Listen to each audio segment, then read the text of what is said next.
सद्गुरू बाळूमामांच्या नावाने चांग भलं. बाळूमामांच्या कृपेने अनेक अद्भुत चमत्कार घडलेले आहेत. आज मी तुम्हाला सांगणार आहे, भक्ताला धोक्याचा गंभीर इशारा सुद्धा मामा देतात. ही एकदम सत्य घटना आहे.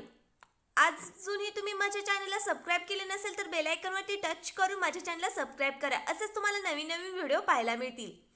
ही एकदम सत्य घटना आहे. 1962 साली दुर्गाप्पा मोठ्या यात्रेत मामांच्या दर्शनाला आला.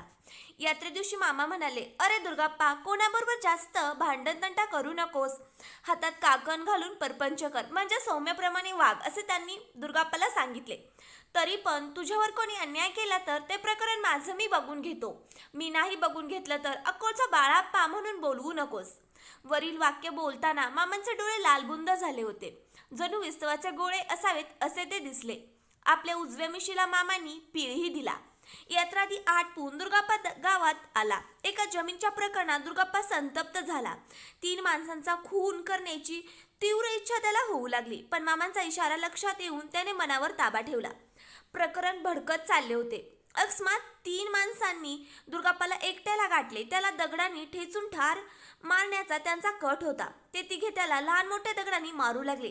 त्याने क्षणी त्याने मामांना उद्देशून आर्तपण म्हटले, अरे देवा, 40 वर्षात माझ्या अंगाला कुणी हात लावला नाही आणि तुझ्या वचनात मी अडकल्यावर ही काय वेळ माझ्यावर आणलीस रे. एवढ्या तो निचपीत पडला, पूर्ण बेशुद्ध झाला. भयानक असुरी कृत्यात गुंतलेल्या मारेकऱ्यांना दुर्गाप्पा मेला आहे असे वाटले आणि ते तिथून निघून गेले. मामांच्या केवळ कृपेमुळे मोठे जीवघेण्या संकटातून दुर्गाप्पा वाचला. तो शुद्धीवर आला. नंतर काही दिवसात बरा झाला. त्याच्यावर खुनी हल्ला करणाऱ्यांची हकीकत लक्षात राहिली अशी आहे. त्यापैकी एक जण एका महिन्यानंतर गळफास लावून घेऊन मेला. दुसरा एक जण फरारी झाला. त्याची नंतर काही माहिती प्रकाशात आली नाही. तिसरा माणूस सतत अभ्यासाला सारखा वागू लागला. सतत अंथरून धरून पडून राहू लागला. त्याला 4 घास अन्नही खावेना. त्याला भयंकर रौद्र स्वरूपात सतत मामाच दिसत होते. जागेपणी स्वप्नात आणि स्वप्नातही त्याला मामांच्या भयानक रूपांचे सतत दर्शन होऊ लागले. डोळे मिटल्यावरती हे ते उग्र रूप सतत दिसत असल्याने त्याला धडकी भरली होती. झोपेतूनही उठून तो भयभीत होऊन बसत असे. अखेर त्या स्थितीतच त्याचा अंत झाला.